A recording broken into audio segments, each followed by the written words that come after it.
तो how are you. तो चलिए आज की इस वीडियो के अंदर फिर से बात करते हैं नागालैंड के अंदर हुए एक और मैसेक्री के बारे में, यानी आजाद भारत के एक और नरसंहार के बारे में। और आज जिस नागालैंड के मैसेक्री के ऊपर हम बात कर रहे हैं, उस मैसेक्री के अंदर भारतीय सेना का पक्ष भी रखा जाएगा कि आखिर इंडियन आर्मी की ऐसी कौन सी मजबूरी थी, ऐसा कौन सा रीजन था इसके पीछे कि इंडियन आर्मी ने नागा लोगों के ऊपर ऐसा हमला किया। और उन इनोसेंट नागा पीपल जो जिनके ऊपर हमला किया गया, उनका पक्ष भी रखा जाएगा कि आखिर उनकी कौन सी गलती थी जिस गलती की सजा उनको इस तरह मिली। तो चलिए शुरू करते हैं आज का वीडियो। और आज के इस वीडियो के अंदर जो भी मैटर मैंने यूज किया है वो मैंने जिस आर्टिकल से पढ़ा है, उस आर्टिकल का लिंक मैं नीचे डिस्क्रिप्शन में लगा रहा हूं। तो यदि आपको यकीन ना हो तो वहां पर जाकर चेक कर लेना और पढ़ लेना। तो चलिए शुरू करते हैं आज का ये वीडियो। तो आज जिस भी मैसेक्री के बारे में हम बात कर रहे हैं, वो मैसेक्री घटित हुई थी 6 सितंबर 1960 को, यानी 6 सितंबर 1960 को। और ये मैसेक्री कहां पे हुई थी? तो ये हुई थी नागालैंड के मतिख्रू क्षेत्र के अंदर। और ये घटना की गई थी अपनी 16वीं पंजाब राइफल्स के सैनिकों के द्वारा। अब ऐसा क्यों किया गया था? तो चलिए शुरू से शुरू करते हैं। तो होता यह है कि 14 अगस्त 1960 को अपना नागालैंड है, उसके अंदर एक क्षेत्र है थुड्डा नाम का क्षेत्र। उस थुड्डा क्षेत्र के अंदर 16वीं असम राइफल्स का एक कैंप था, या फिर समझ लीजिए एक चौकी थी। तो उस चौकी के ऊपर अचानक से वहां का जो भी सुमी जनरल है, नागालैंड के जो भी सुमी जनरल है, उनके नेतृत्व के अंदर नागालैंड के होम गार्ड्स ने उस असम राइफल्स की चौकी के ऊपर 14 अगस्त 1960 को अचानक से हमला किया था। अब इसके पीछे क्या रीजन था, क्यों किया था, इसका रीजन कहीं पर वर्णित नहीं है और ना ही किसी आर्टिकल के अंदर लिखा गया है। तो मैं इसका रीजन तो आपको नहीं बता सकता, लेकिन अचानक से हमला किया गया था। और उस कैंप के अंदर जितने भी सैनिक मौजूद थे उनको बंदी बना लिया गया था।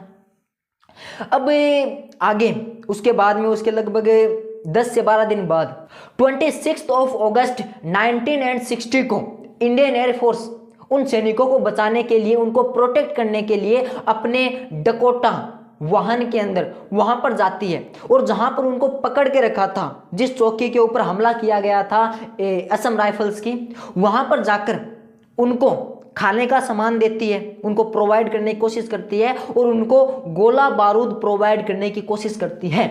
लेकिन उनको भी नागा सैनिकों के द्वारा वहां पर पकड़ लिया जाता है। अब यहां पर नागा लोग इसके अंदर इन्वॉल्व नहीं थे, बल्कि नागा सैनिक इसके अंदर इन्वॉल्व थे। तो ध्यान से सुनना। तो वहां पर फिर से नागा सैनिकों के द्वारा उस डकोटा वाहन के ऊपर गोलीबारी की जाती है और उनके 8 सैनिकों को पकड़ लिया जाता है। उस वाहन के अंदर मौजूद 8 सैनिकों को पकड़ लिया जाता है और उनको बंदी बना लिया जाता है। पहले से वो थे और 8 और पकड़ लिए गए, उनको और बंदी बना लिया गया। अब इंडियन गवर्नमेंट को गुस्सा आ गया कि भाई साहब उन्होंने बहुत ज्यादा गलत किया है, अब उनको नहीं बख्शा जाएगा। अब इंडियन गवर्नमेंट ने अपने इंडियन आर्मी को आदेश दिया कि कैसे भी उन सैनिकों को छुड़ा कर लाओ। अब ये रिस्पॉन्सिबिलिटी आपकी है, क्या करना है, क्यों करना है, कैसे करना है, कब करना है, वो आपके ऊपर है। लेकिन उन अपने सैनिकों को नागालैंड के नागा होमगार्ड्स के चंगुल से छुड़ाकर लेकर आओ। अब 1 सितंबर 1960 से 6 सितंबर 1960 तक भयंकर रूप से इंडियन आर्मी, जहां पर अपने असम राइफल्स के जो कैंप है वहां पर हमला किया गया था, उसके आसपास के इलाकों, आसपास के गांवों पर अपने इंडियन आर्मी के सैनिकों के द्वारा हमला किया जाता है। गांवों पर, ना कि सैनिकों के ऊपर। वहां पर नागा सैनिक नहीं थे, वहां पर गांव के इनोसेंट मेंबर्स उपस्थित थे, उनके ऊपर हमला किया जाता है। तो बारी बारी से सुनना कि 1 सितंबर से 6 सितंबर तक कहां कहां पर और कैसे कैसे हमला किया गया था। तो 1 सितंबर को 4 गांव के 6 लोगों को यातना देकर मार दिया गया था और 2 सितंबर को मोके गांव के 2 लोगों को पीट पीट कर उनकी हत्या कर दी गई थी और 3 सितंबर को इसी गांव के 3 लोगों को पीट पीट कर उनकी हत्या कर दी गई थी और 4 सितंबर को लुरारी गांव के एक व्यक्ति को बुरी तरह से पीटने के बाद जिंदा दफना दिया गया था और मेलूरी गांव के 2 लोगों को सर काटकर उनकी हत्या कर दी गई थी और 5 सितंबर को सशस्त्र सैनिकों ने लेफोरी गांव में जाकर 13 ग्रामीणों को गिरफ्तार किया, उन्हें यातनाएं दी, उन्हें एक खंबे से बांधकर उनके शरीर पर उबलता हुआ पानी डाला गया और इसके अंदर यह भी मेंशन है कि कई महिलाओं के साथ बलात्कार भी किया गया। अब ये मैं नहीं कह रहा हूं, अब ये आर्टिकल कह रहा है, तो आप मुझ पे ब्लेम मत करना कि तुम कह रहे हो, ये ऐसा तो किया ही नहीं था, आर्टिकल कह रहा है, ध्यान से देख लेना। अब आगे 6 सितंबर को वही दिन मतिखरू गांव, तो मतिखरू गांव के अंदर 16वीं पंजाब राइफल्स जाती है, उनके सैनिक जाते हैं और वहां पर क्या करते हैं सुनिएगा।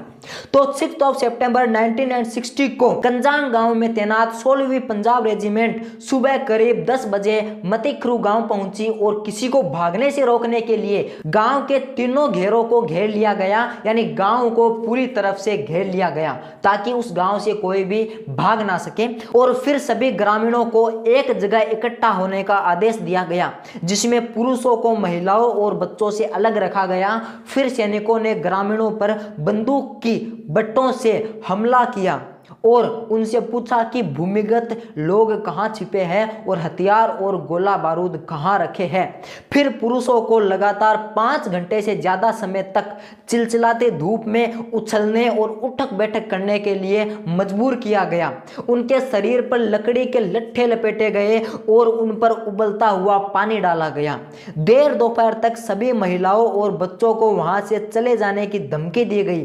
फिर भारतीय सेना ने सभी पुरुषों को गांव के मुखिया के घर के अंदर खींच लिया, जहां उनमें से 9 को मार डाला और उनके सिरों को काट लिया गया। और जो भी गांव के मुखिया थे वो अपने अंतिम क्षणों में कुछ लाइन कहते हैं। तो वो कहते हैं कि अपने जन्म सिद्ध अधिकार के लिए बलिदान देना एक व्यक्ति का गौरव है और मैं कभी भी आत्मसमर्पण या समझौता नहीं करूंगा। मैं नागाओं की भावी पीढ़ी के लिए अपना जीवन बलिदान करने के लिए तैयार हूं। यानी जो भी अपने इंडियन आर्मी के सैनिक थे, जो भी उसे जो पंच था, जो मुखिया था, जो सरपंच था गांव का, उसके घर के अंदर सभी जो भी गांव के मर्द थे उनको ले जाया गया था। तो उस मुखिया ने कहा था कि भले मुझे मार दो, भले हम सबको मार दो, लेकिन मैं झुकूंगा नहीं, क्योंकि मैंने कुछ गलत किया ही नहीं है।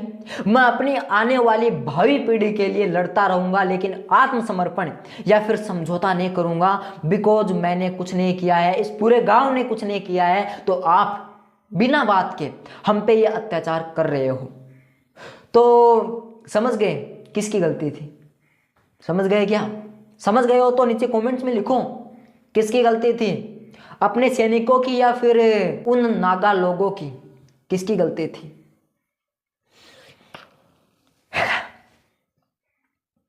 कोई नहीं, किसकी भी गलती हो, लेकिन पीछे तो वो गए जो नागा लोग थे। लेकिन जो नागा लोग थे ना, वो सभी नहीं मारे गए थे। जो बच गए थे ना, वो जंगलों में भाग गए थे और जंगलों के रास्ते होते होते होते बर्मा के अंदर इंटर कर गए थे। और बर्मा के अंदर जो भी नागा लोगों के जो भी कैंप थे, उन कैंपों के अंदर जाकर रहने लगे थे। तो आखिर में उनको अपने इंडिया के नागालैंड को छोड़कर भागना पड़ा था, बर्मा के अंदर शरण लेनी पड़ी थी। हालांकि वहां पर नागा लोगों की गलती थी, लेकिन सीधे साधे सिंपल जो भी गांव में अपना जीवन व्यतीत कर रहे हैं उनकी नहीं, बल्कि नागा होम गार्ड्स की और जो भी नागाओं की जो भी पलटन थी, जो भी आर्मी थी, उस आर्मी की, क्योंकि उन्होंने अपनी इंडियन आर्मी के सैनिकों को किडनैप किया था। तो अभी ये मैसेक्री की घटना भी हो गई, आपको पता चल गई कैसे हुई थी।